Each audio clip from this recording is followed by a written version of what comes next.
evening, Cubans at the Cash. Gary B, the Casual Comic Guy here, and joining me just like every single Tuesday, we have Steve the Voice White. Steve, how you doing tonight, sir? Good day. How you doing? I'm all right. Nice to see you, bud. It's been a week. It's been a week. Yeah, that kind of week, huh?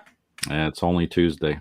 And of course, one of the busiest guys I know, and a great friend of mine. We have him down in the corner. He is Dan Can from Out of the Panel Comics. Hey, Dan, how you doing tonight, sir? What's going on? He's a special guest host tonight because Dan is the whole reason I got to know our guest tonight, Boss Kong. So Dan was slipping me Boss Kong art now for what, the last year? Got to feed the masses. Yeah, right? And of course, our man of the hour, the guest, the one the show is all about, we have making his 10-1-1 debut. We have John from Boss Kong or the Silverback Graphix art. How you doing tonight, John? Oh, it's going, man. So you get these like severe thunderstorms going on right now. So like every 2 or 3 seconds, if you see me jump out of my soul, don't worry about it. Well, see, thunderstorms don't bother me. They make me sleep. If it was thunderstorm here, I'd have to fight going to sleep. It wouldn't be so bad. It's just like the boom is like it shakes. Like the first one that just went off a little bit ago, like literally shook the house and the TV. Cause it's like right over our head. Mm-hmm. Oh, nice. All right, but let's get this going. So the way we start this, John, is I'm going to give you 2 minutes to let people know who you are, what you do, where they can find you. Your links are to your Instagram and Facebook are in the description below. So anyone that's watching this on the rewind or you're catching us live, go follow John at Silverback Graphix, Boss Kong at those links. Check out his incredible art. But we're going to let you give the quick 2 minutes. We'll say hi to the crowd, and then we'll come back to you for your first book. Okay. Well, I mean, so there's not a lot to tell about me. Honestly, I just kind of a hermit that sits at home and draws a lot. I've been collecting comics for, oh God, that's sad to say. It's really, you don't think about it until you do the math. 24 years. I've been into comics in one way or another. I've worked kind of all around being a live seller. Me and my partner Ben were actually one of the original 7 shows of live sellers that you could have on Facebook. And then we went from there to just being like kind of like a go seek it for people just because we had a lot of connections, to always collecting in the background, to starting to do digital stuff because I didn't want to pay a graphic artist to do our flyers. And then I just kind of got hooked on it, and it was it's one of those things that I really just kept expanding on. And yeah, now I just sit at home and draw all day and collect comics. I'm pretty much the most unexciting person when it comes to this kind of thing. Nice. Oh, goodness. Well, as we got people rolling in here, they're starting to get their notifications, but we'll say hi to the couple we have in at the moment. So right now we have Las Cruces. Good evening, James. Nice to see you. We got Digger Jim stopping in to say hi and taking a shot at me. Yeah, Dan from Out of Panel Comics. Oh, Jim. Now, the show will start filling up over the next 10 minutes as people get their notifications.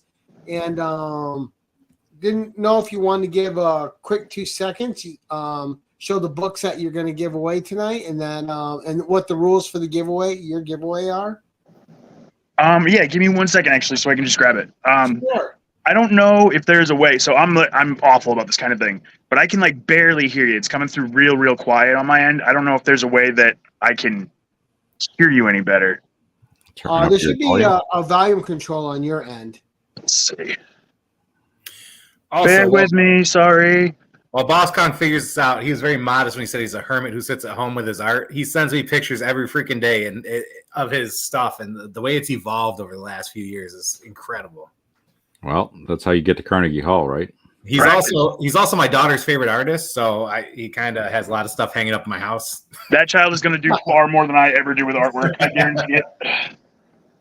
Yeah, we had a massive thunderstorms here today. It was flooding. The subway had problems. The GO train had problems. With the new movie coming out that everybody's very excited about. Hey, Marcus. I did a sketch cover of the newest Deadpool series. So I have a Iron Man Deadpool here. Holy crap. Shiny. Beautiful. Oh, so most of the stuff I draw is on like foil, vinyl foil. So this has been completely resurfaced in foil. Is So that we've got Canadian leaf? Captain America, Wolverine, Is that a maple leaf on his chest? and Yep. Iron Man, Canadian, Deadpool. man. Yep. Wolverine's Canadian, man. Wolverine's Canadian, yeah. Yeah, that's amazing. So all I'm doing as far as the giveaway goes is just to message my Instagram page and just say, Gary B. And I'll take all the names that do, and I'll just do a giveaway that way. Honestly, I'm going to do it on a random spinning wheel. That's cool. Keep it simple, keep it easy. And I can't really show you it that well, but so right here, the arc reactor, as well as the eyes on Iron Deadpool. Those are glow in the dark. Oh, radioactive. Excellent. Everything I do has some kind of effect. I'm a child of the 90s, a product of the 90s, gimmick covers. Like, that's Right. what I was bred on. They like the shiny. Well, and even some of your art has like a die cut feel to it because you But yeah, tons of stuff like that. Basically, the upside of being a hermit that sits at home all day is when I see something and I'm curious about it, I can look at how it's done and see if I can recreate it in a more cost-effective way. Because some of the stuff that they do, it's incredibly expensive to do, which is why it's incredibly expensive to print things that way. But I have found, I guess, like the great value brand versions of ways to do certain things, which is great. And I've started to cause less fires doing it that way. Not no fires still, but less fires. I try and tell people when they're like, well, it can't be that bad. No, it can be. I was trying to recreate a glow in the dark that will change color when it glows situation with an ink, and I stored it inside of a vinyl, and I put it outside in the sun because UV light charges it fastest. And by the time I had gotten back inside, I could smell burning plastic. I was like, what possibly could that be? And I turned around, and my porch was on fire. The railing of my porch where I'd set it. It just burst into flames. Too much reactive chemical at once. So not no fires, but still less fires now. Damn. So a lot of my artwork will have like either like a color change or like a thermal change or glow in the dark or something like that hidden in there. And that's just because in the 90s, everything had to be extreme, neon, or radical. And the potential to explode. So there you go. Exploding onto the scene. Yes. So we had Chris the Comic Vet join us, another Canadian. Throw that Wolverine up there one more time. Captain Canada. Let's see here. So that's just one of the books you can win tonight. All you got to do is visit Boss Kong on Instagram. And, so that's the back, and there's the front. He's at the Silverback Graphics, and DM him, Gary B. He's also such a great guy that my daughter has a package waiting for her when she gets home tomorrow. Yes. I have no idea. We are not going to leave there for a month, Dan. We are not going to not. So when you send somebody a package and you're excited for them to get it, you're like, I want them to open it. I can't wait to see their reaction. Dan hates me. He hates me with a passion, and he likes to just leave things that I send him just off in the corner, forget about them. 2 months later, he'll get to it, and the whole time I'm going, just open it. Like I just want, right to the soul. I'm working the whole time. I'm a work in progress. Nice. Well, let's get to your first book and see what books are important to you and what's in your. So I know that the rule is you have to break the rules. Here you can't actually do 10-1-1. No one does for some reason. And just at the same time that the first rule book breaker was up, this is the guy who started it. So I decided I'm going to try my best because my brain just says, like, this is the format, this is the rules. I'm going to try my absolute hardest to stick to the rules while breaking the rules. Sure.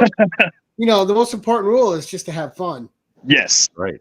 So the first one that I wanted to bring up was something that a lot of people, I think, don't know about.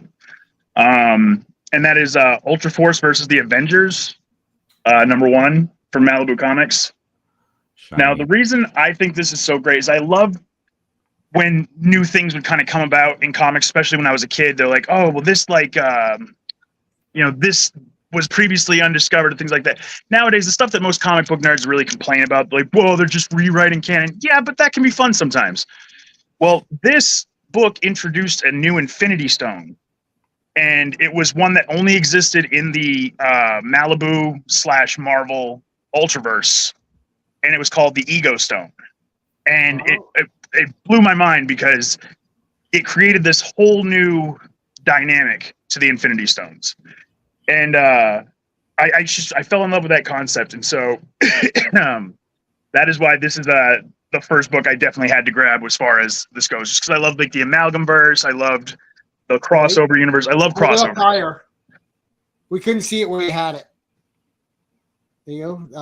Move it over a little. And see, with the Malibu universe, my favorite was Foxfire. I love that 4-issue series, and plus I bought all the ones with the X-Men where she became Foxfire. I just love the Foxfire character. I was big with Prime. I loved Prime. I thought Prime was great because Prime was both like a superhero but also a parody at the same time. Right. Like he was definitely that classic Superman trope, but he was so far into the Superman trope that like Hyperion wouldn't even have understood how much of it like a shot at Superman he was. And that I always thought that was great, and I loved that like he appeared in like Cool World and things like that, just as these like little ways to take shots at the comic book industry, but at the same time, like he was still a classic hero type. Yeah, and they weren't afraid to put some brutal stories in the Malibu universe, right? Either. I think there was an issue of Prime where Prime actually had gotten so big he started to pop. Like just parts of him would just burst at random, and that's awesome. And and Dan knows, like, you know, Foxfire is no surprise to him. I like my powerful women. I'm always dropping off women to Gary at the comic shop. What's that? I said I'm always dropping off women to Gary at the comic shop. Right? Oh, good stuff. And, they're gonna have to build like one of those little side rooms for Gary, just like the private viewing only, just Gary. Adults only past the swinging doors. Private buying room. Like, you know, give me dibs and then I'll put out what I don't need. Don't make eye contact though. Never make eye contact during the exchange. Right. That makes it weird for everyone. Number 2, sir. All right. So this one here is if you know situation. This is New Guardians number 2. This is a first appearance, but it's the first appearance of Snowflame, which I think is the single greatest villain ever created. The cokehead. Mainly because you can get your powers from a lot of things. Spider-Man got his powers from radioactive spider.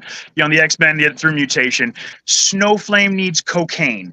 Cocaine in copious amounts, and the more cocaine she does, the stronger. Which now I may have had my time with the illicits in the past, and I agree. The more powerful you become, I suppose. And just her catchphrase being "I am the cocaine is me," it kills me. It killed me to the point where I was like, "This is a real thing that someone said in a meeting at DC," and they were like, "Yeah, no, roll with it. I think it's a good idea." And That's always kills me. So whenever I see that book, I pick it up. It's normally like in a dollar bin. No one really knows about it. Also, the fact that the name of the issue was Jungle Snow. Oh my God. And you know, that book was hot like 2 years ago for a minute. Yeah. I think it was because it was undiscovered for a long time, and then someone had posted about it, and it was one of those like nobody knew, but then everybody had to have it. Yeah, it took off. But yeah, for a long time, I think at one point at the highest amount, I think I had like 24 copies of it, just because I would just pick it up whenever I saw it in a dollar bin. See, I've never seen that book in the wild ever. Really? Oh man, yeah. I used to find them in dollar bins because like the New Guardians wasn't a super popular series, but it was so like the people who did collect it, they would usually have the whole run. Right. And so you'd see it in dollar bins, and I just, as soon as I'd see New Guardians 1, I'm like, yes.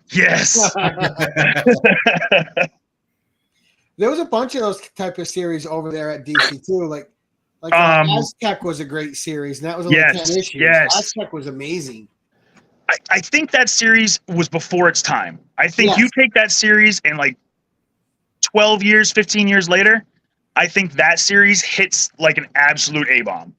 I think that would have blown up and it would have been everybody. Everybody would have had to have that. Oh, yeah. I just think it was one of those, and it's unfortunate because that does happen a lot where you see a series that's just so far before its time. It was a good mature series with adult storytelling in it. Yeah. And I think it came out at a time that it was just starting to be okay for adults to be into comics. Right. That people didn't really give it a chance. Comic shop owners didn't want to put it on the shelves because kids aren't going to be into this. So they didn't really think about the fact that kids have to go to adults to get money, and adults have the money. Why are you not getting things for adults? And that Egyptian warrior motif sold it for me instantly. Yeah. But that's probably just my age. I've been trying to not even think about my age recently. I just get that existential crisis now every time I do. Age doesn't bother me. I just turned 54. I've never thought about it in that way. Well, the problem is not the age. I planned to make it to 25. That was it. I was like, not going to make it past 25. I'm good. Well, here I am now 37, and my inner child is pissed because it keeps asking me what we're supposed to be doing. I have no idea. And then we end up in this argument that goes on for a little too long. And then I end up just thinking, doing the math, all right, so the average human lives this long. I'm this old. That gives me this much time left. And then I have a panic attack. So every time someone even says age now, I just run in the other room. And you're not even at 40 right? yet. You get your little security blanket and you just rock yourself. That's it. I just need a safe place and something soft. I still got 40 good years. And then you wake up tomorrow and it's already 20 years later. Oh, I have that fantasy. Just that's the thing. I don't want to be in the between anymore. I either want to go back to being a teenager or I want to be 97 years old. I want to be so old that people yell at me for trying to be helpful. You know what I mean? You pick up a trash bag to take it outside and they immediately put you in your chair. What the hell are you thinking? Let me be that old or let me go back to being young again. I can't do this shit in between anymore. It's not for me. See, I would never want to go, the younger years were fun, but I would never want to relive them. They had their time. I want to take the knowledge I have now and go back then and be like, hey, dum-dum, stop it. All of it. Just stop what you're doing. You can do all new stupid things then. Yes. I'm okay with stupid. Just let me do new stuff. Let me do new stupid things. Well, you know how to get away with more now too, so you can go back. God, I would tell myself how slick I thought I was being. Stop it. They know all of everything you're doing. Right. That's the funny thing when you reflect back, when you thought you were being slick, you're like, oh, I'm an idiot. I was an idiot. All right, number 3, sir. So number 3 has kind of an interesting story behind it. So in 2019, I had gotten this book signed. I got it personalized. I had 5 or 6 copies of it. It wasn't something I was going to get signed to resell. I got it signed because it's one of my favorite series. It revolves around one of my favorite teams of all time. So I had it signed to me, and then I had gotten into dire straits and had to sell off a large portion of my collection and didn't realize it was in there. Oh. And when I had sold that off, I was like, oh, I'm never going to see that again. I don't even know why someone would want it. 3 years later, I had a customer reach out to me and say, hey, I have a signed copy of this Ghost Rider book. I know you like Ghost Rider. What do you think, $5? And it was my book. They made it halfway across the country by then. Wow. And it was just mind-blowing. And it's by Texaria. And you see where it says, hey, John? Oh, look at that remark, too. Nice. And Tex is one of my absolute favorite Ghost Rider artists. Yep, it's him and Mike Klug are the 2 best. Absolutely one of the most iconic. It's not because of the detail. I've been known to be a little bit of a hater when it comes to certain artists like Clayton Crane, but I can't take anything from him. He does amazing artwork, but it's not because the artwork is simple and beautiful. Texas does very simple. Same reason that I'm a huge fan of a lot of the artists that I'm into is because they do so much with so little. Right. So much detail goes into a Clayton Crane thing that if it wasn't beautiful, then that guy's wasted 24 hours on that one piece. And Tex did a great Conan cover too with Daughter of the Midori. Yes. Yep. And he pops up still from time to time where I'll walk by something and I'm like, what the text? And you see just that little text in the corner and you're like, oh my God, yeah. He actually redid his Ghost Rider 15 cover for the reboot, the glow in the dark cover. He had done a new version of it where it had a glowing crown instead on top of the same Ghost Rider. And it was so beautiful because you could tell that it's the exact same piece just added to. But like, yeah, I have always been a fan of people with such huge iconic styles like that. And he's a big reason too, a big part of why Danny Ketch is my favorite Ghost Rider. Makes sense. Yeah, absolutely. A lot of people are bigger fans of Danny Ketch than they are of Johnny Blaze, and they don't realize it. And I think we all have Nicolas Cage to blame for that, because those movies were such a mishmash and such a convoluted version of Ghost Rider that they blended together. I never considered Nick Cage, and I like Nick Cage as an actor, but I never considered him a Johnny Blaze. Don't get me wrong, Nicolas Cage is an American treasure. Yes. The fact, since he fired his agent and went off the rails and just started doing absolute insanity, oh God, yes, absolutely. Like that Five Nights at Freddy knockoff movie that he did, where he's just like a janitor that doesn't speak. Yes. Oh gosh, so good. He just wants to drink his beer and play his pinball machine, and these kids keep getting murdered, and he's got to go fight a new machine. Love it. Absolutely fantastic. Nicolas Cage is an American treasure. Now let's before we get to the next one. So we have a few people in here from all over. Is your contest U.S. shipping only, or is it international as well? So what I will do is I will meet international people part way on the shipping. So like I'll do half the shipping if they pay the other half of the shipping on it for international. Just because like some of the stuff, like it's to send one book to like Canada is like $30. Oh, yeah. We were just talking about that before the show. I had it.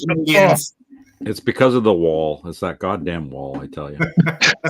Listen, I think we're focusing on the wrong border. Okay, let's keep the maple syrup out of America. All right.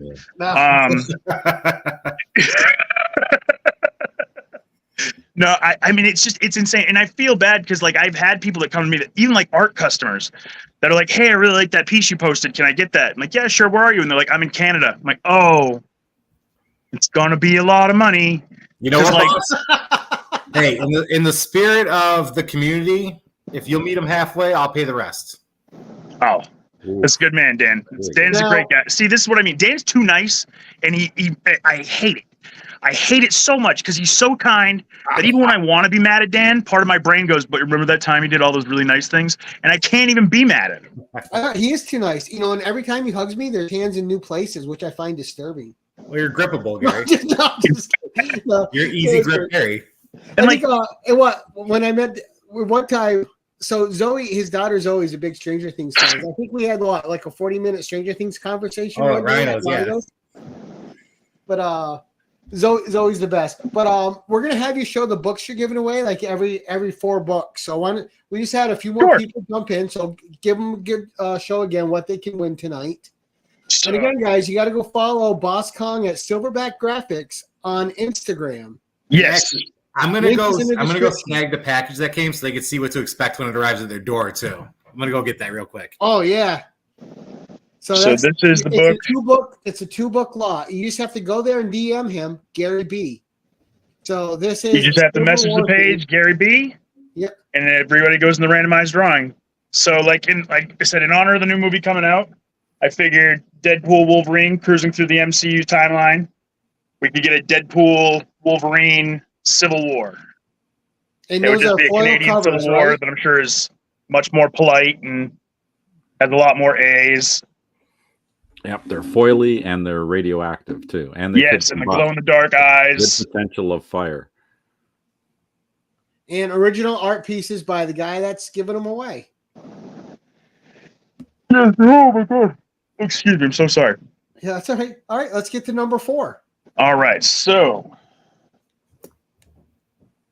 this here, it's Fantastic Four number 119. I'm sure you guys can kind of figure out the pattern of like I collect a little bit of everything, but I am majorly into both Black Panther and Ghost Rider. Nice. So this is Fantastic Four. Not nearly as much as Radioactive Waste, but I wouldn't sleep next to it. So Fantastic Four 119. Now, this was a very interesting issue because at the time, the Black Panther Party, political party, was getting a ton of negative attention in America.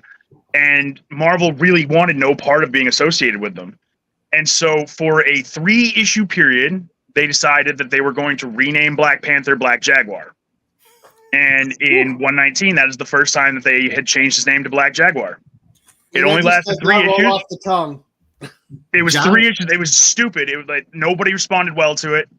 And like they said, we can't do this. We've established this character at this name. He's become so well established that people love this character. We can't do a change like this and expect people to be okay with it.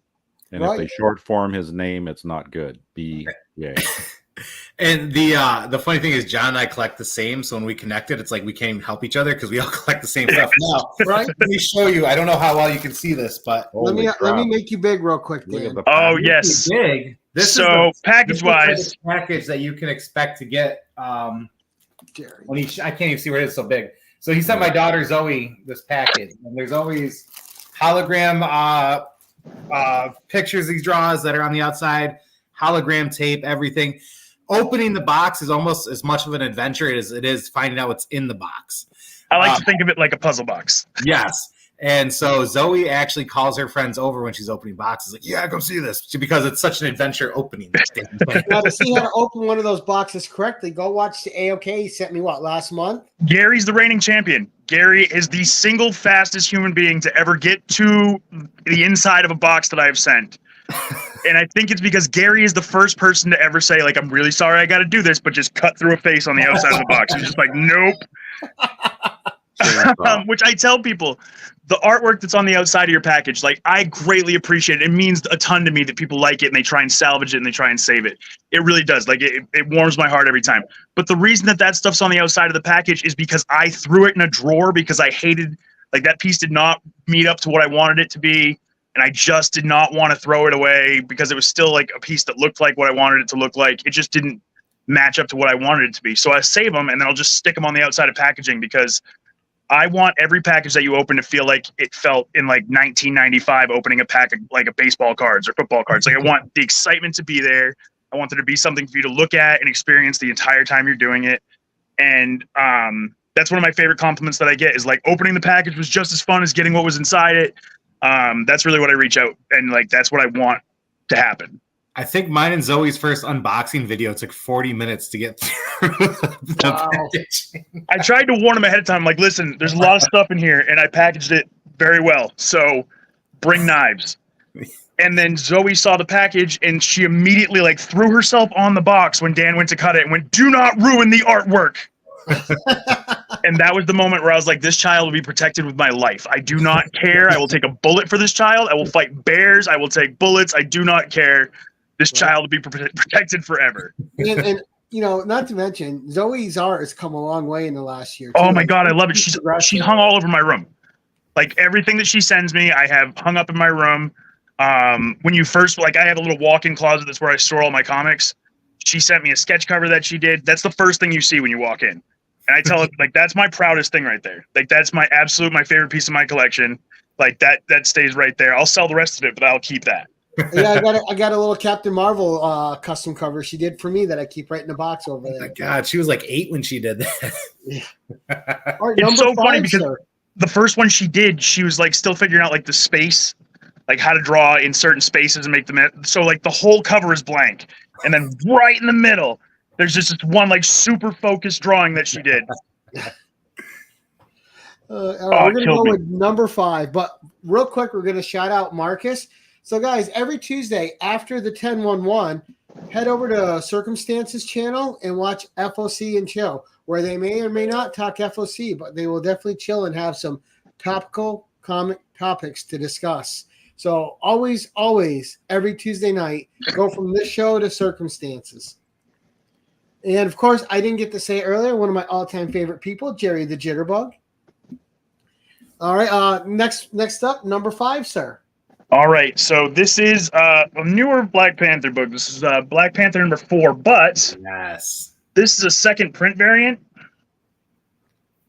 This was a print to order, and you had to order by a certain deadline to receive this cover, and they only received 454 orders. So there are only 454 copies of this cover out in the market openly. I never even heard of that cover. I came across it at a comic book store that was in the middle of nowhere.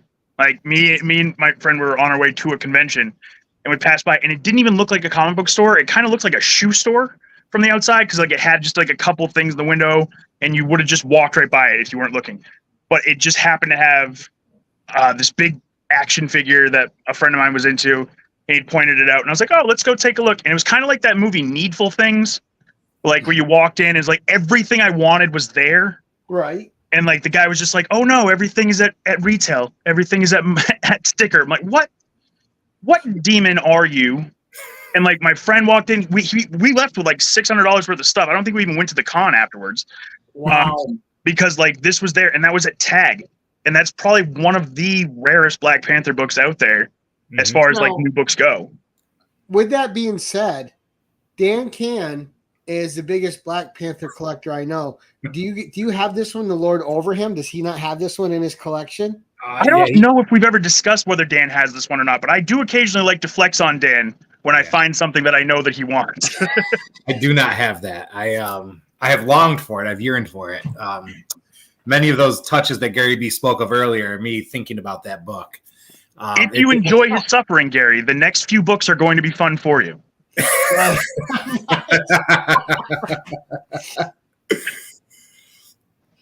All right. Well, let's get to the making. Like, I don't want to make you wait, Gary. Hey, let's go to number 6. Let's so number 6 is going got it in there. So number 6 is going to be Deadpool versus Black Panther #1. But this is a New York Comic-Con exclusive. Oh yes, that was limited to only 3,000 copies. Oh wow, that's one of my favorite covers too. It's just so beautiful. Like, I absolutely love this. I got this because a friend of mine was buying those eBay mystery boxes, and he was trying to get I wanted no part. I was like, all right. He thought that he was maybe not getting it because his one account would buy like 4 boxes. Right. So the guy, in like an effort to make sure he didn't get it, would kind of steer him away from whatever. So he wanted me to buy some too, and I was like, all right, I'll buy a couple, and you just reimburse me if I get the chase out of it, whatever. I said, but I get to pick through it. If I find anything I like, I'm keeping it. And he was like, all right. That was out of a $5 mystery box. And when I pulled it out, and it's limited to only 3,000 copies, so I was like, yeah, just so you know, this is the one I'm going to keep. You can have the rest of the box. Like, I don't want it. I just want this one book. And I've yet to come across one since anywhere. Wow. You want to know an interesting story about that book too? So Gary and I go to Rhino's Comics, and Chet, the owner, had that up on his in the old shop. He had it up right by the register for $15. And it was my second time in there. The first time I went in there, he gave Zoe like toys to play with while I shopped and stuff. So, are you sure about this price? He goes, yeah, he goes, I'm not out to make a buck or whatever. And so I scooped it, and I felt bad on the way home and that kept me as a customer. I mean, it's been, I think, like 7 years now since I discovered Rhinos. Like, that kept me as a customer because he let me walk away with, he saw my hoodie and everything. Yep. Black Panther. And then he gave me the store discount. That's the day I inherited the store discount. And, I walked out with that book knowing what it was, and he was okay with it. Like, that's what it really is the best kind of shops like that. We have one in New Hampshire, Jetpack Comics. It's the largest comic book store in the state. And the owner, Ralph, he's still very much a comic book nerd. Like, you see a lot of guys that own comic book shops now, they become really disillusioned with the industry, or like they stop loving it. Ralph hasn't. Ralph was one of the investors on the original run of Teenage Mutant Ninja Turtles. Oh, wow. Yeah, so like a lot of people don't know, Eastman and Laird are from Dover, New Hampshire, it's right down the street from Jetpack. They just did a big commemorative manhole cover outside of their house. I'm sure the people who own that now absolutely hate that, but yeah, like people just like, it's like the mecca of Turtles fans. They just come there in droves to take pictures of this house. So like Ralph has been there for a lot of great things, and he never became disillusioned with it. And when me and Ben first started Castle Comics, we went in there and we would buy a couple $100 worth of books for inventory. And he never knew. And finally we said to him one day, we're like, hey man, how much for you to just shut the store down and just let us kind of run roughshod around the store, see what we could find? And he was just joking. He never thought we would. And he was like, "You come in here and you buy $3,000 worth of stuff. I'll lock the doors. Go nuts." So we had a live show, and we made like $5,000 on the live show. And the next day, we went in there, and we knocked on his office, and we stuck $3,000 in his chest, and we're like, "Keys, please." And ever since then, every time we went in there, he would do everything in his power to help us out, like everything. He catered to it. Like, he took us down and he showed us, he's kept every single issue of every book he's ever sold. And like, he's been open for 40, 50 years now. So he's massive pallets upon pallets of long boxes full of books, because he'll just take one issue just in case and set it aside. And he brought us down to the base. He shows us, he's like, "Yeah, this is my personal collection." Wow. And so, like, just being able to look at that, you're just like, "Oh my God." Like, and yeah, so I love when you find a good shop like that, a shop that, like, they remember you, they recognize you, they treat you like you're more than that. Huh? Yeah. It's a honey hole is what they call them. Holy cow. Like, I can't even imagine walking into that basement and just seeing the rows of boxes. Just pallets, just shrink wrapped pallets of long boxes. I was like, is this where you tell us that Jetpack has been a front the entire time for the mafia? Are we importing, exporting here? What do we got going on? And when he told us, we're like, "Oh my God, that's what that is." Holy hell. It's just, yeah, he gets new boxes in or new books in, takes one, just sets it aside, holds on to it. I was like, that means he's got every X-Men key from the 80s, 90s, now, every like major Batman key that's come out, which there's just been so many that have come out since then. Right. 80s, 90s, now. He just has them all down there, and he's just content to hold on to them until whenever. It's wild. That's going to be a hell of a heritage auction one day. So, all right, number 6. Here's another one for Dan's pain. There's a Comic-Con that's very, very exclusive. And I think the location of it pretty much says that. It's the Abu Dhabi Comic-Con. Which, if you don't know, Abu Dhabi is the singular most expensive city to even visit, let alone live in the world. And this is an Abu Dhabi Comic-Con exclusive. Bastard. Black Panther, Stanley Collectibles. That's wow. That was, how many of those were there? That was... there's 1,000 of them. Yes. And I got it for $10. Excellent. There was a guy who I think he said he was a vendor, or he was either a vendor or security there, and he had a bunch of them listed online. Oh, wow. And he had them listed for like $40-$50, and they weren't selling. And so I had sent an offer to him of just $10, just like, figured lowball, whatever, it's never going to work anyway. And when he accepted it, I sent him a message. I said, "If this book is bootleg, I will find you." Like, and he's like, "No," he's like, "I'm not a comic book collector." He's like, "My company got hired to work there." He's like, they gave us a bunch of these for working there, a bunch of different books for working there. And he's like, and this just happened to be one of them. I just want them gone. And then I looked that book up after I got it, and I needed new pants. Yeah. Just because it's such a cool book. But I love it more solely because not the value, but because it's probably one of the coolest Stan features, because it's just Stan being Stan. That back you to see back. a lot of the variants. Well, it's a very somebody stance too. Yeah, like it's just a very much like a buddy cop cover. Yeah. You know what I mean? Yep. And it's like, it's not Stan in a Spider-Man costume. It's not Stan wielding the hammer of Thor. It's just Stan just sitting there like, yeah, me and this guy, we just hang out, just do stuff on the weekends. Like, I thought it was just very cool. And that's more or less why I got it more than anything. Not just because of the value of it, because it's just a very cool cover. Definitely, that's the first time I've ever seen it. But John, did you know the difference between Dubai and Abu Dhabi? What was that? Did you know the difference between Dubai and Abu Dhabi? What's that? The people in Dubai don't like the Flintstones, but the people in Abu Dhabi do. Jesus Christ, Gary. That's my dad joke for the day. Oh, man. It's a bad one. So that's going to be all for my appearance on the show. Thank you so much, folks. Number 7, John. Come on, internet, go out again. Right? I love all that. right. So I have Mighty Avengers number 62. Is this number 7 we're on? Yes. Wow. First appearance of the singular best Black Panther villain, M'Baku. Mm-hmm.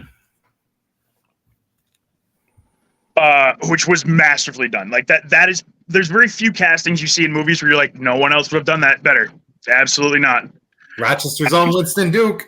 That Winston Duke killed it. Absolutely fantastic. The balance between being menacing and like being a little bit hateful and spiteful, which, you know, that's how you connect with the character right there. That touched my soul. But also that anti-hero that they kind of mixed in there, where he's like, yeah, I fucking hate you and your family, but at the same time, like, this is where we're all here to protect this one spot. Like, that was so well done. Yeah, I just honestly, I can't say enough. Like, the character's great in the book itself. I think it's fantastic where he's just like a whole gang of guys who got together and they're like, no, kill the white gorillas. We're going to skin them. We're going to wear the white gorilla stuff. But like, there's only like 100 left. Like, no, but we're going to wear it because we want to. Just to blend that, like, and to fold that into the cinematic universe it's so awesome. That, and I like to show off books that I got at a steal, and I got that for like $15 right before Black Panther came out and blew up, and now that book's a couple $100. Now, Dan, you must have that one. Like maybe 12 copies or so. Yeah, there you go. That one I knew. I have one actually hanging in my office, and it creates a discussion around Man-Ape, and I'm like, I'm so glad in the movies they didn't go that route. They Yes. got the character, but updated it a little bit. We had talked about that when I first saw it, and they were like, you know, if this was 1998, Joel Schumacher would have had his hands on that, and he would have been wearing a gorilla skin over his face the entire time. Yep. Oh, man. All right, so let's see. Number 8. Number 8. So number 8 is this one's a little bit like hits me right in the feels, because when you're a kid and you buy comic books, you don't know what you're buying. You buy, that looks cool on the cover, I'm gonna buy that. I bought 2 books when I first bought comic books for myself. The first one I bought was Ghost Rider 15 because it glowed in the dark. And the second one I bought was because the character looked really cool and kind of menacing in the background, and it was on an adults only rack, and I wanted to see if I could get away with buying it. And it come to find out all those years later, I was making the correct purchase. Oh yeah, Next Man. Oh, Next Man. Okay. There we go. That's Wow, a good what? book to get. So for those who don't know, while his first appearance was in an SDCC book, his first full color appearance is in X-Men 21. That is the first appearance of Hellboy. Which, man, talk about just a polarizing character. I've never met somebody that just was like, no, Hellboy's kind of okay. That was one of the first books I ever read, and like, it's so well written. And Mike Mignola is another guy who does so much with so little. Right. And he's been everything around he does- longer than people think. Like, I have old Solomon Kane books from the early 80s where he did a cover on it, and he was here, there, and everywhere. Mm-hmm. People don't realize, like, Mignola is such a well-traveled artist, like, and he had his hands in the creation of a lot of amazing characters, like Lady Deathstrike. That's a Mignola. Like, the Nasty Boys were a Mignola. Like, I love these like pop-up. Gotham by Gaslight is Mignola. Right? Like, Batman versus Jack the Ripper. The only psychopath in the world that could have thought of like that being a great story would have been Mike Mignola. And two great Conan covers from the original run too. Yep. Yeah, absolutely. So like that was where I started out. Like, and I tell people, and when you're a kid, it kind of sucks because you tell people like, oh, who do you read or what do you collect? Because in the 90s comics were so big, and you'd say like Hellboy, and they'd look at you like you're a liar because that's not a real thing. And you're like, it is real. Like, you try and show people, and they're like, you're a weird kid. And Yeah, I love you know those how- Ron Perlman movies so much. Just this new again, trailer looks casting horrible. that cannot be redone. Right. Like, they're so the I David had Harbour one I liked, but it just wasn't. It wasn't him. right. And The and David story- Harbour was fine. The story was amazing. The story is literally verbatim Hellboy in Mexico. But it just couldn't buy Hopper as Hellboy. I just couldn't. Like, he's just not that guy.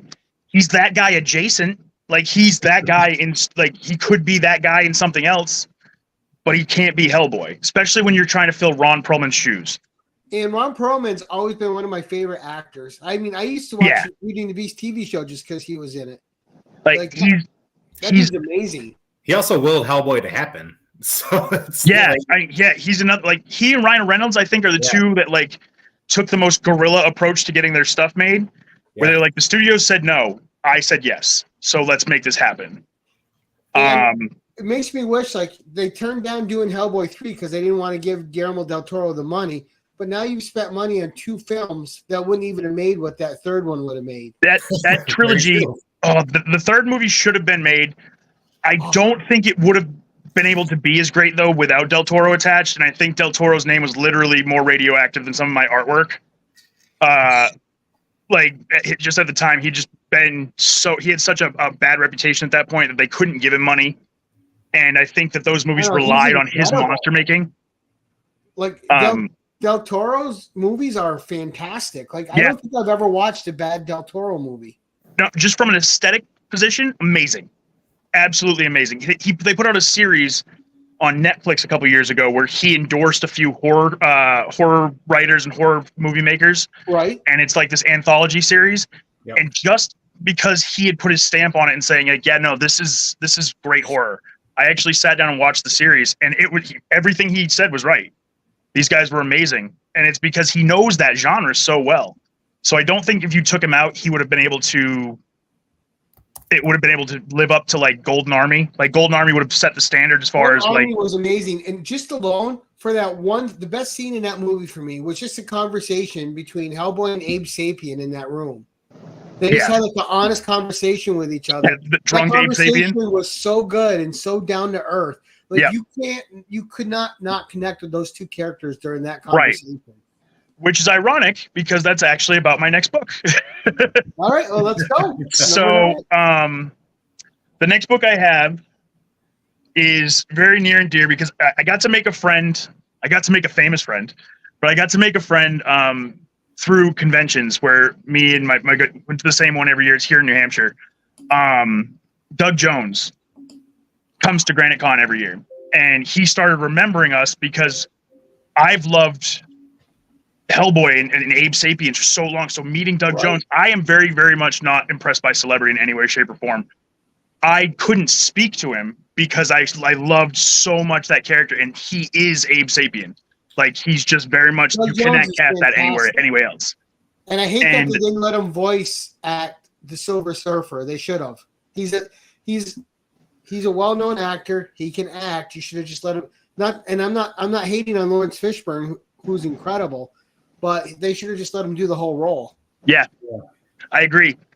So the second time I had met him, because the first time I met him, I had a small panic attack because he touched my face and he told me I was precious. The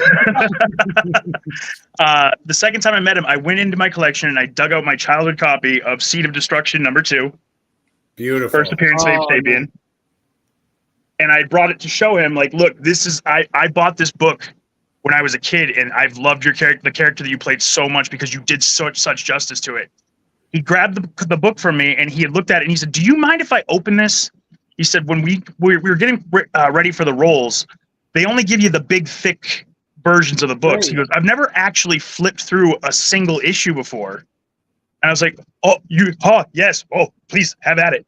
And so with a line of like 100 some odd people waiting to get his autograph, me and Doug Jones sat there and flipped through this book together while he was just like asking me to show him all the different things about the book.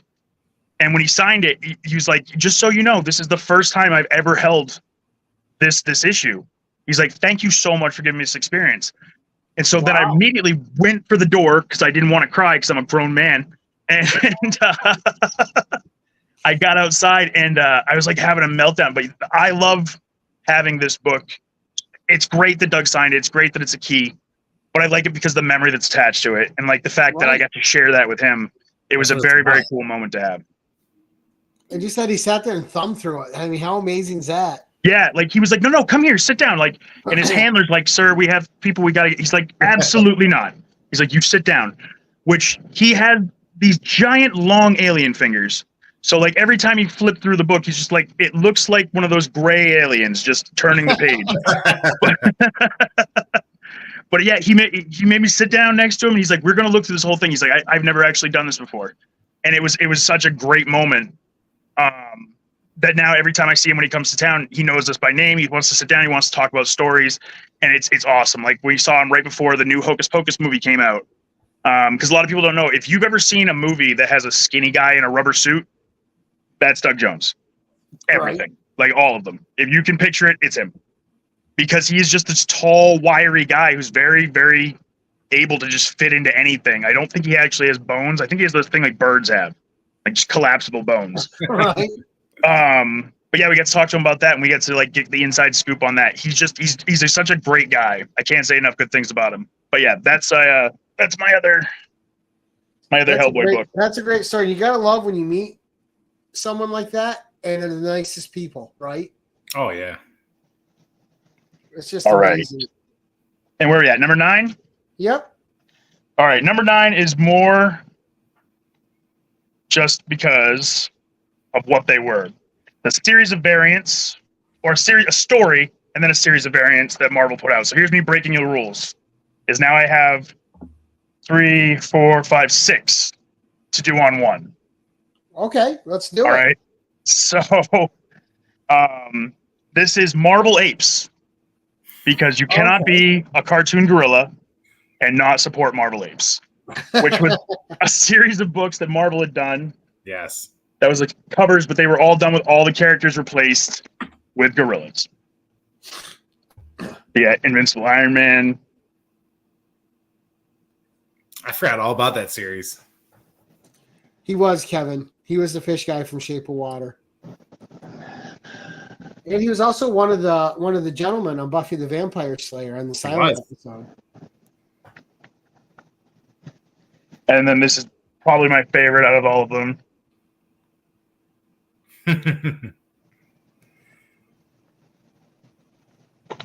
Not a lot of people know about that series. No, a lot of people don't. And this was a weird period of time where like all of comics were obsessed with gorillas and apes. Like DC did a huge like 2-year run where like Grodd was their main focus. But yeah, I mean, yeah, those are awesome. Yeah, it's cool. And those it's only solely because like the aesthetic of them. I cannot be a man who is a gorilla and not endorse comic book gorillas. Right? Kevin says that he also resembles an ape. Apes unite. Welcome to the team. You can. It's all right. You just message the page that we meet on Tuesdays. It's okay. Right. Right, so and then I would say my number 10 is Slab. This is Ghost Rider 28.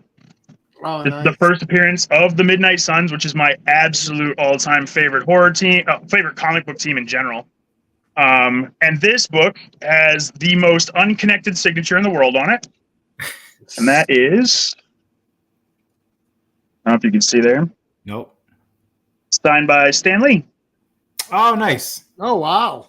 who had absolutely nothing to do with this book in any way, shape, or form. Right. Really any of the characters involved. But it was the first Stan signature I ever had. And a friend of mine had gotten the book. He'd gotten the book. It was in I think an auction on Facebook. And I kept getting outbid by somebody, and I had no idea who it was because it was just a blank picture, and it was like a sock account. And I got so mad, and I put in a bid. I was like, all right, $160. And it was like the bid was at like 50. And then I had to go to work. And I got home, and I immediately ran in, checked it to see. I was like, no one's going to beat that anyway. And yeah, 161. And so I had this small meltdown, freaking out, screaming at whoever it was, messaged this page. And the page didn't even have like a real name. I can't remember what the name was, but I had messaged it, and I said, what do you want? I will give you whatever you want for the book. It's my favorite team. It's a Stan signature. Its book was made for me, goddammit. What do you want for it? And the page just messaged me back and went, nope. And it's all it would say to me. Just no, absolutely not. Can't have it. Nope, sorry, mine. And then Christmas rolled around, and I got a package from my friend Yakov in Massachusetts. And that was in it. And it was a printout of that stupid Facebook page that had outbid me. And it said, I made this just to mess with you. Merry Christmas. Oh, that's That's funny. hilarious. That's And amazing. so like it was such a level of like spiteful, Next petty. level trolling. Oh God, I loved it so much. I couldn't even be mad. I was respected it so much at that point. I was like, you know what? You win. I'll give you this one. Yeah, you Like got it me. brought a tear to my eye. I was like, this is the first stand I ever had. And so not only that, but he has a video of me on camera, like wiping a tear away while I'm looking at it. And he's like, just so you know, I've saved that now. I've uploaded it to the cloud. You can never take that video back. And I'm going to release it to the public at a random time. Nice. That's a true friend right there. Yeah. Oh yeah. That's a great guy. Great guy. Absolute monster, but great guy. All right. All right, so And 11 so was was the personal one story. that's the two ones here. Which one's the one first? Speculation? Whichever one you want. You can So end my it- speculation one. Let's do that, and then you can end it with your This story. has been the longest spec I've ever held on to, but I'm not letting go of it because the last time I did that, it was Iron Man wields the Infinity Gauntlet. First time he did that, I held on. I held out that since we saw the Infinity Gauntlet in the MCU. And I was like, Iron Man's going to wield that. I know he is. I have that book. And I held that book, and I touted that book to everybody who would listen to me. And then 2 days before Endgame, I said, this book is never going to make me any money. Screw it. And then I sold that book for $10. Oh, And then 2 days later, Endgame came out. And Iron Man wields the Infinity Gauntlet. And that book went up to $115 average on eBay the next day. You win some, you lose some. I lost so many. That's for the longest time. I felt like that's all I would do is just lose. So this is the long-term spec I'm holding out on. Yes. Oh, And that is Marvel Boy #1, first appearance of Marvel Boy. And that is because I do believe that we are heading towards the singular best storyline I think that Marvel has ever written as far as a major arc, and that is Dark Reign. I love Dark Reign. I think it was probably one of the greatest things they've done. Evil everything, just running the show.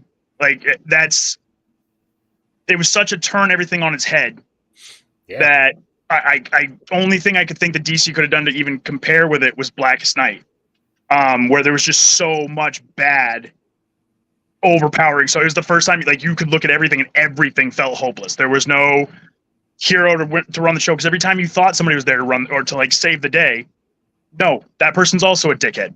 So like, you can't. And I think that was so good seeing like all these main titles where it's like you buy the title, you're like, oh yeah, I'll get Iron Man. Nope, you're gonna get Iron Patriot.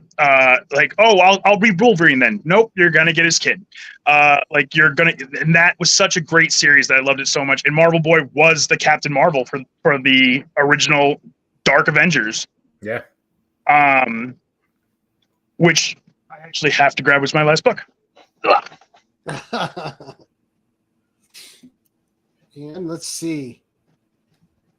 Let's while he's grabbing that, let's play this quick promo for.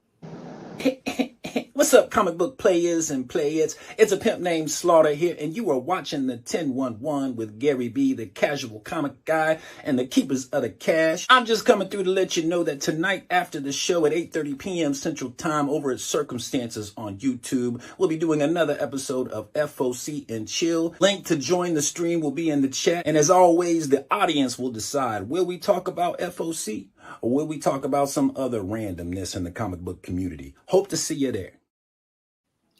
That was awesome. I like when Marcus puts the wig on. He hasn't put the wig on in a while now. Oh, I think we lost him. So, Steve, while he's looking for his book, what's coming up for you, buddy? I'm coming back.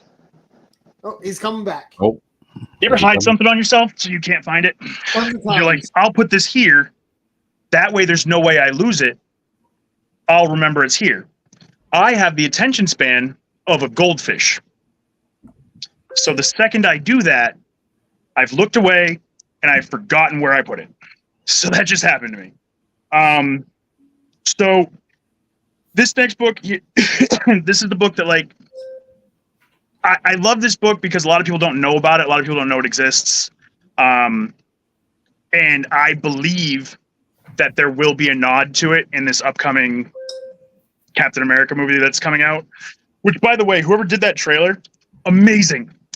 Yeah, that was a Solid work, great give that man a trailer. raise. I gave not a single shit about this movie until I saw that trailer. I'm a big Sam Wilson guy. So I'm Anthony Mackie's incredible. I mean, I think he's great. I do. I just could not care less about this movie because everything that I heard coming out about it, like, that just sounds like shit. That just sounds bad. And then I saw the trailer and I was like, I will watch this movie 10 times. But a lot of people don't realize that between Steve Rogers giving up the shield and then, like, in comic wise, before like John Walker ever came through or anything like that, there was another Captain America.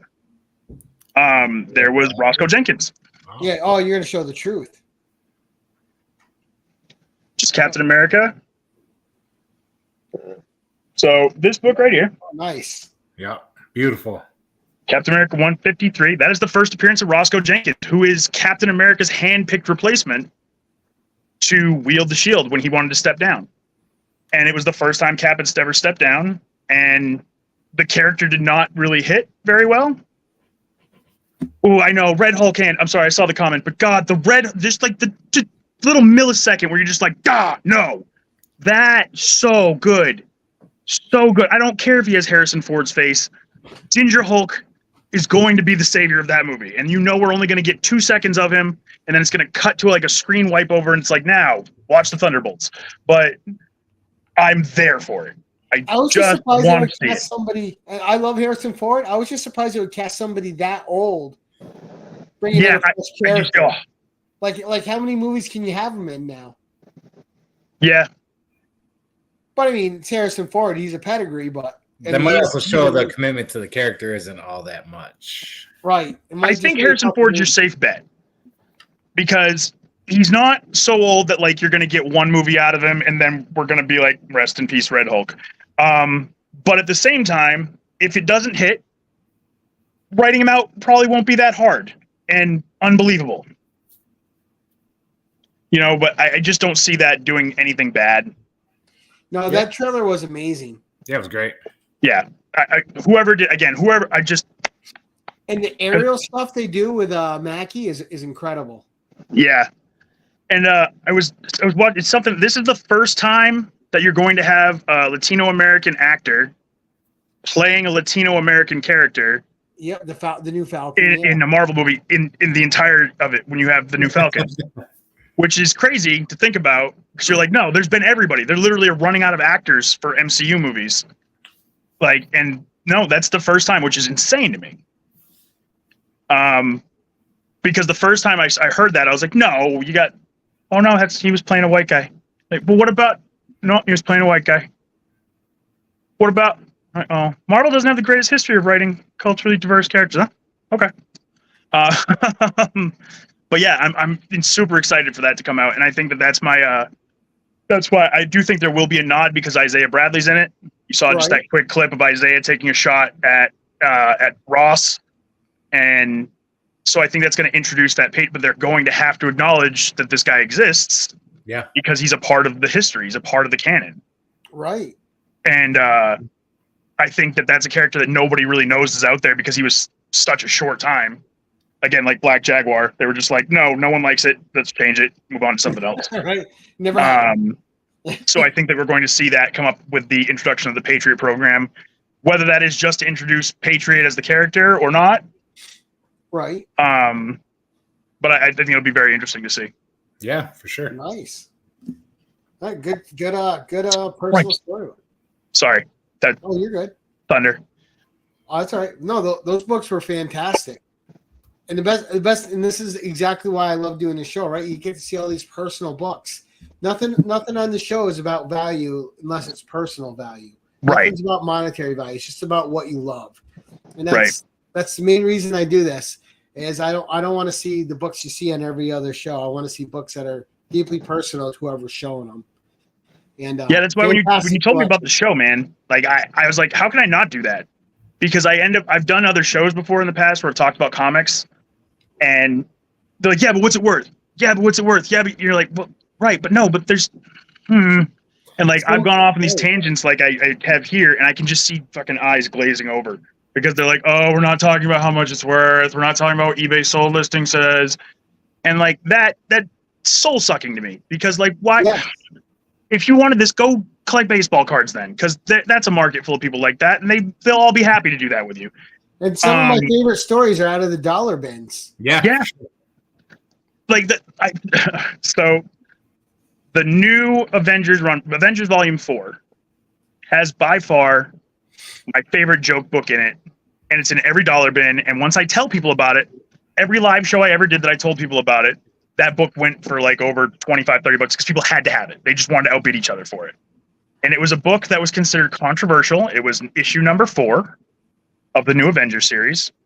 And the opening pages had Wasp in bed with a blanket over her. With Ant-Man. Yeah. And Ant-Man just shrunk himself down to become an Ant-Man Wasp marital aid. And was just running around in there boxing walls, you know? I mean, and why wouldn't you? Yeah, that's the first thing I'd do, honestly. Like, honey, look what I can do. All right, let's go. Like, but yeah, that's probably and that's a dollar book everywhere I go. I literally must have 30 copies of that book right now because I see it and I buy it solely so I can tell people about it because it's one of the funniest things in the world to me. And when you tell people about it, they're like, oh my God, I didn't know about that. Right, because Comic Tom didn't tell you about it. So that's why you don't know about it. And that sucks the life out of me. Yep. Sorry if that's a hot take. Sorry if anybody likes him. I think he's a weaselly little bastard. And they wouldn't do that with Marvel now because of Disney. Right. Honestly, I don't think they should have done it with Marvel then. Even then, when you're looking back, you're like, that's a bit much for that character. Especially, I think at the time when I started telling people about it, it was right around the time that internet rumor about how are they going to beat Thanos. Right. And that Ant-Man's going to just take the exit only door. Like I think it was right around that time I started telling people about it more often. So like, oh my God, first Ant-Man did this, now Ant-Man does that. I'm like, listen, Ant-Man's not just looking for holes in your body to get into. I understand that's how it's coming off, but I promise you he's not just like ready to violate at all times. I think it's New Avengers 4, isn't it? It's issue 4 of Avengers Volume 4. Avengers Volume 4, that's it. Avengers Volume 4. But yeah, it's worth looking at, Kevin. It's fun. There's just so much out there that like I think that there's a lot of great comedy hidden in like serious action comics that people don't pay attention to. And as somebody who I have to see the humor in every situation, otherwise, like if you don't laugh, you're gonna cry. Right. So I've kind of programmed my brain to find the funny and stuff like that. Like, so you're reading these books and you're like, yeah, the storyline's great, but did you see this absolutely ridiculous panel? And so I have a lot of books in my collection that when I tell people about it, they're like, why do you have that? Why would you not have it? One of my favorites is with Spider-Woman in the new Avengers run. When every Avenger male is just smitten with her because of her pheromones, and she's got the Hulk making her a sandwich because she's hungry. Yes. Absolutely. And yeah, I mean, I think that this environment, the environment around comics became such a, yes, I don't want to say like a phobia or anything like that, but just like a very, well, no, like I don't laugh. Like everybody wanted to be very cool. Like since when are we cool? We are comic book nerds. We have been nerds forever. Why are you trying to be cool? Laugh. Yeah, just embrace your nerddom and have some fun. Yeah, it's comic books. If comic books aren't fun, what the hell are we doing? 100%. Like I have enough shit in a day that can just make me angry for no reason. Like I have to go interact with the public on a daily basis. I promise you, they will bring me enough stupid to make me mad. I do not need to worry about being cool all the time when I go into my hobbies. You know what I mean? Right. Like it's supposed to be a place where you're comfortable. It's supposed to be a place that you're happy to be. And like, I just meet a lot of people now that are just like, yeah, but like, what's the money worth? If your first thing when you show me your comic book collection is, yeah, it's worth this much, who cares? Yep. When was the last time you looked at it? I just connect with that too. Like, I want to know why you like something, like for real, like that. Like, I know Dan isn't collecting Black Panther keys because of what they're worth. Dan's collecting Black Panther because he's always loved the character. Right. Which Shit, I show me think Captain me Carrot. Conan. I chase all the Captain Carrot books. Like, that's not going to make me rich, but I freaking love it. Yes, Captain Carrot. Actually, the fact that he got a DC, I think it's a DC Legends figure or something like that just came out fairly recently. In my office, You're like, why the hell would you give me? Why would you not make a giant bunny into an action figure? He's literally meant to be an action figure. Well, Gary and I both collect like the Atlas comics. Like, who's chasing that stuff? Like that when somebody comes over, I'm showing them my Atlas comics, my vampire books and stuff. And I love that. I show people my amalgam stuff is the first thing I go to because I think mashup characters are absolutely fascinating. And I have every amalgam comic, every single issue. I have the run of them. Which and the first Spider Boy. Spider Boy came up. Spider Boy. Oh yeah, when Spider Boy came out, and everybody's like, "Oh, you guys sell the Spider Boy books." I'm like, I'm not selling them because it's stupid. Yeah, it's nonsense. But also, I'm not referring to the new guy, Spider Boy, because I already have a Spider Boy, and he's got a Superman logo on his chest for no reason. I sell at least 4 long boxes a week, but I'm not in it for the money. Like, I start the stuff 25 cents, $1 or whatever. I just want people to have what they want and like it. And I will never like go to this like, oh, this is a key right, like Red Hulk right now. If you ask me if I have it, $60, I don't care. Take it. You know, like I'm $150 for this crap. I don't buy it in the spec. I don't believe in it. It's not why I got involved. It's just and for a key that's gonna crash immediately after the movie. Yeah. During the pandemic, I was doing mystery boxes. I would sell mystery, which I was lucky. I was one of those people that a lot of people did enjoy them, but people didn't enjoy the mystery boxes I sold because they were getting $100, $200, $300 books out. It's because I would literally, in every box, I would send a little envelope. Oh, it's beautiful. And on that, you'd open it up and it would tell you each book that you got and why I put it in there and what I thought was cool about it. And like some of the books would be, you'd get like a $50, $60 book in there or something like that. But every single time I saw a YouTube review about one, when they were unboxing one, they would always stop and go, wait, really? Like that's awesome. And that's what I wanted. I wanted people to be able to see comic books and be like, oh my God, like Key Collector or Comic Tom didn't tell me about this, so I didn't know about it. Now I know about it. And I've watched people grow whole collections off of just finding one book that did something cool.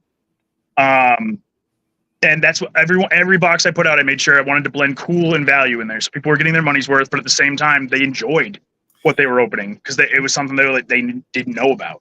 You know what's funny is when I have friends come over and they see me sorting through collections and they see what I pull out, it's the most random crap. They're like, you're keeping that but selling this? And I'm like, yes. Like, I like what I like. We all like what we like. We collect and everybody should have access to what they want and what they don't have and the holes that they need to fill in their collection stuff. Like, and I've been fortunate. I went over to Gary's house one day.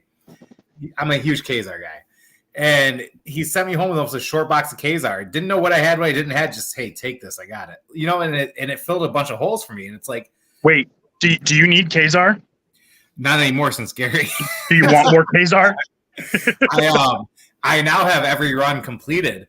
But I would imagine that didn't take very long to find. Yes, but it was one of those things. It's like people aren't searching for that, but me and Gary, we're sorting through boxes. And it's like that's what I'm pulling out. So we're niche collectors. Yeah. Fun fact, though, there's a Ghost Rider key in Kazar.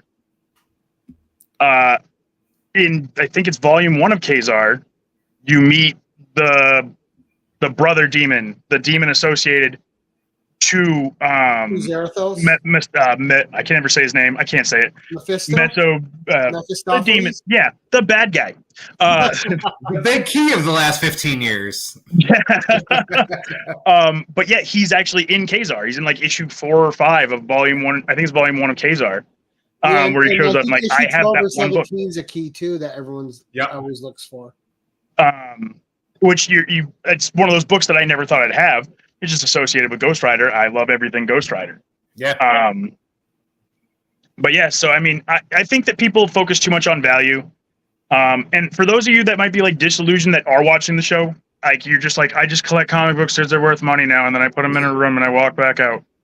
Go sit in there one day and take your comics out and start flipping through them. And the first time you get that warm feeling, that fuzzy feeling, that kid watching Saturday morning cartoons feeling again, set that book down and keep that book. And every other book that doesn't make you feel that exact same feeling, get it the hell out of your house. Sell it. It's sucking the life out of your collection and that's why you feel that way. I had a collection that was worth exponentially more than mine is now. a while back, but I just was so bored collecting comic books, and then I sat down and started going through them, and I sold off like 6 long boxes worth of like key books that I just had no want anywhere, like no want or desire for. I just got them because they were key books, and when I sold them, I started collecting comics again and feeling better. Collecting and collecting to sell are very different things, and collecting to love is an amazing feeling. And I've given away keys from my collection that are worth a lot of money, but they're worth something more personally to somebody else, so I just gave it to them. You gave me that roadie issue. That was one of my keys I was chasing for my PC. Oh, I forgot about that. Yeah.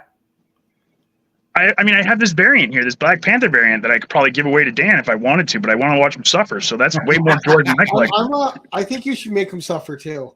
Yeah. Now, every day, just for you, Gary, I will take a picture of it and I will send it to him.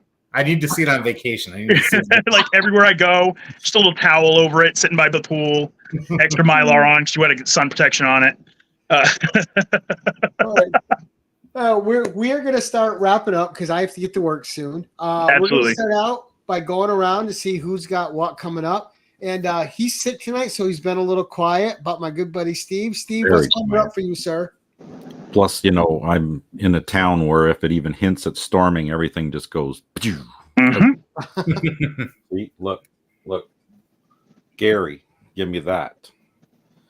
It's an NYX number 3. Ooh, very nice. There's an AOK. That's the kind of guy this guy is.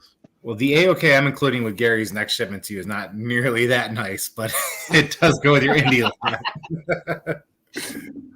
So I'm just going to do the voices choices tomorrow, and I'm going to do a new segment that you guys are kind of talking about. I'm going to go through my 7,000 book collection here and just grab a rock box, flip it open, and rediscover the cool books and get that Saturday morning warm and fuzzy feeling. And I'll probably scan through the box really quick and then pull out all the keys and just stuff that I like. Yeah. I think it just makes your collection better, man. Absolutely, it will. Because I need to. All right, and Dan, you got anything coming up for you, sir? Well, if you'd like some Silverback Graphix exclusive covers, I will be featuring them on my Instagram in the next couple of weeks. He takes much better blacklight pictures than I do to highlight the glows. They're going to be coming up on Out of the Panel Comics on Instagram the next couple of weeks.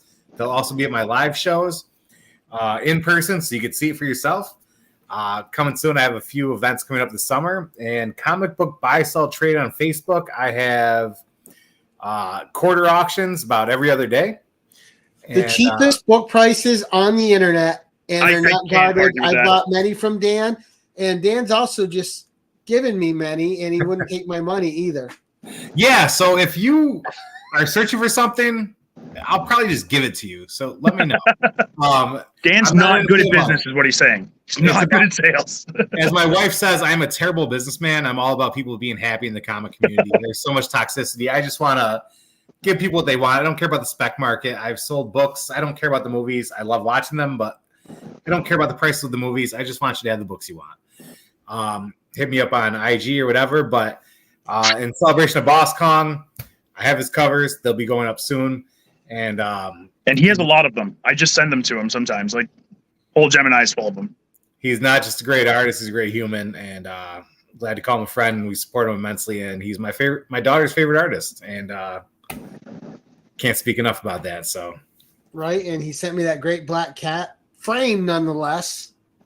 One of my favorite pieces in my collection now. But we're talking about always reading what you love, right? I don't know how many, like I'm on issue 3 again of this 8-issue series. Hell yeah. You guys have no idea how many times I read this, especially in all my old Bronze Conans, and like the books I love. I'm going through and I'm reading the Silver Sable and the Wild Pack right now because I love that. But because I'm a big Silver Sable guy and I collect all her keys all the time, and not because they're worth anything, because they're not, just because I like Silver Sable.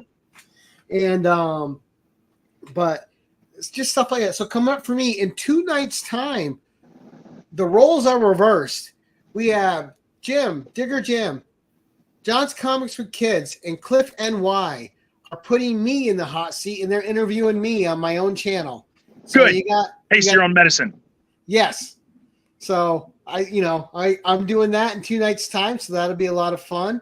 And again, we're going to make John big one more time. He can tell you about his accounts again. Show the books one more time and how people can get in on this excellent giveaway. So all you got to do is just message my page. Just write Gary B in the message. And I will be doing real simple. I'm not one of these like big into like how everything's got to be randomized, done 4 times, then drawn by a Secret Service agent. No, it's going to be real simple. Just kind of a randomized drawing. One person is going to get this bad boy here. This is Deadpool #1. It's a sketch cover that I resurfaced in foil. And you got that on the front, and then on the back, got yourself. I cannot get this backwards thing right. You got yourself a nice little Captain Canada Wolverine. So we're gonna do the Civil War storyline all over again with Deadpool and Wolverine, and then you got a little glow in the dark eyes and arc reactor there. And again, all you got to do is go to Instagram.com/the Silverback Graphix with an X, and message the page. Look for the cartoon gorilla. That is me. And his link is in the description of this video. So just click on that. It'll take you right to him. And you will have a chance to. When is the drawing going to occur? I'm sorry, what was that? When is the drawing going to occur? The drawing is going to be, actually, let's do it 1 week from today. All right. So that will give you 7 days to get in there. Go and follow, message the page, all that fun stuff. And we'll do it Tuesday at 8 o'clock. And he will see you next Tuesday. That's right. Dan just got it. All right. So with that, we're going to end this show as we always end it. We're going to say thank you all for watching. I want to thank my co-hosts, Steve and Dan, for popping on tonight. Thanks for making the time, gents. My awesome guest, who I finally got to meet for real. So thank you, John, for coming on. Absolutely. And again, I have lots of his artwork in my collection, thanks to Dan Can. And everyone that's watching, thank you guys so much. Can't do it without your support. Go hit John up on Instagram and just message him, Gary B, and get in on that contest. Those are one of ones, guys. So once you win them, those are the only ones that are there. Frame them, hang them, love them. Yes. And as we like to end these things, get my brand ready, and we will say, hold on, I got to scroll up. There we go. We will say, keep it casual.